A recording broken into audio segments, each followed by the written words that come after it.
Well, this looked dangerous. Ooh, I'm so scared! I've been intrigued by the Plucky Squire for quite a while now, a game that may look simple at first glance, but showed insanely creative things in the trailers and showcases. And now that the game has officially released, I started playing it, and that brings us to the question, does the Plucky Squire live up to the expectations? And I'm so glad you asked, because I'm going to answer it here. So, you are the Plucky Squire, the main character in the book of the same name, which a child named Sam makes in his room. In the adventures, you are always up against Humgrump, the evil bad guy who wants to rule over the world Mojo. In this adventure he is back at it again, and so you and your friends Violet and Trash, supported from distance by Wizard Moonbeard, set out to stop him. However, he has found a book in which the adventure is described, so he already knows what is going to happen. The fourth wall is broken here, but he even takes it a step further. Humgrump throws the Plucky Squire out of the book.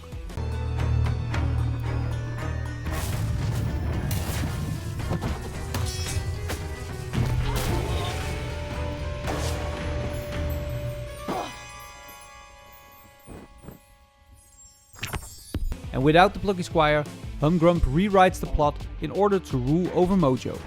Eventually, you quickly regain access to the book and the adventure continues in which you are going to stop Humgrump. It soon becomes apparent that Humgrump also occasionally lets his army out of the book to get objects from the real world into the book, so that he can use that to increase his position of power. But you can also leave the book to get the necessary objects, but also to solve puzzles by turning the pages and quickly going back to previous parts where something may be lying around that can help you in the adventure. But I'll tell you more about that once we hit the gameplay section. The story is told with classic text bubbles and little spoken text. You will only hear the narrator in the cutscenes every now and then. This was the house of the good wizard Moonbeard, Jod's close friend and mentor. Funky! The story is full with humor, and there is a lot of humor in the game anyway, even in some of the achievements. Funny. And that makes the story enjoyable to go through, although there are some cringe moments every now and then. Slow down!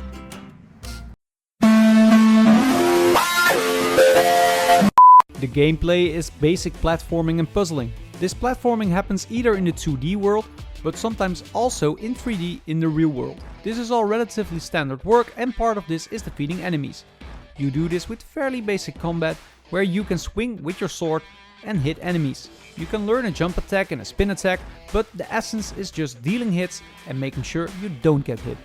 You can upgrade yourself with light bulbs, the currency of the game that allows you to learn new tricks and upgrade these attacks, dealing more damage. And if you get hit, you have to find hearts to replenish your health, and fortunately the game throws more hearts at you when your health is low, then your mom gets dollar bills thrown at her on her Saturday night. This means you won't die very often, making it not a very difficult game. The puzzling is more creative. You have all kinds of different puzzles. Sometimes you have to swap words to adjust the thing in the book. For example, if something big is in the way, you have to replace the word big with small and then you can get past it. Sometimes the word you need is on another page and then you have to leave the book and turn the page to find it. At a certain point you will also find other objects with which you can tilt the book, also useful for some puzzles. You will also find a stop stamp, with which you can temporarily freeze things, and a bomb stamp, which drops bombs in the book world. And that is how you solve all the puzzles, which is quite fun, but I do have some criticism here on the puzzling, which is that there is only one correct solution to everything.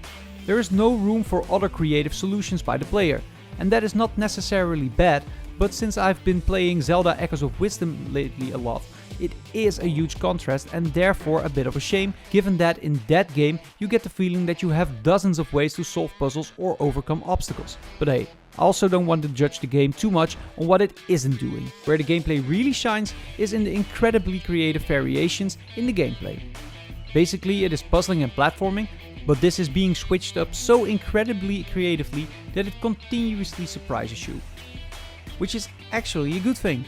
The game does something new every time, just when the standard work starts to get boring. There are side-scroll shooter moments, jetpack flying, a turn-based RPG part with a kind of magic gathering card, punch-out gameplay. Really, there is a lot, and all those variations are fun to play. At least most of the time. Not everything works equally well and is equally fun. For example, there are really terrible stealth moments that just are not that fun, This is so frustrating. And there are also boss fights with rhythm elements which can be quite frustrating. And don't get me started on these Candy Crush-like levels, which I got to hate very quickly. Fortunately, there are more fun variations than bad ones.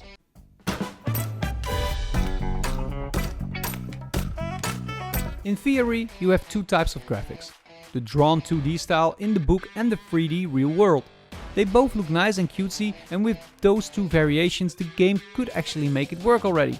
But just like with the gameplay, the graphic style also varies continuously when something creative happens with the gameplay. There are all sorts of cartoon styles which go in all directions, such as this one in a prehistoric world with dinosaurs, and there is for example also a modern drawn cartoon style on a mug where you play a side-scrolling shooter on.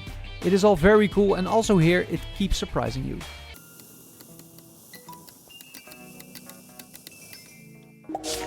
Very nice indeed. The Plucky Squire has become a great game. Yes, the puzzles are a bit repetitive after a while and only can be solved in one way. And yes, not all gameplay mechanics work equally well.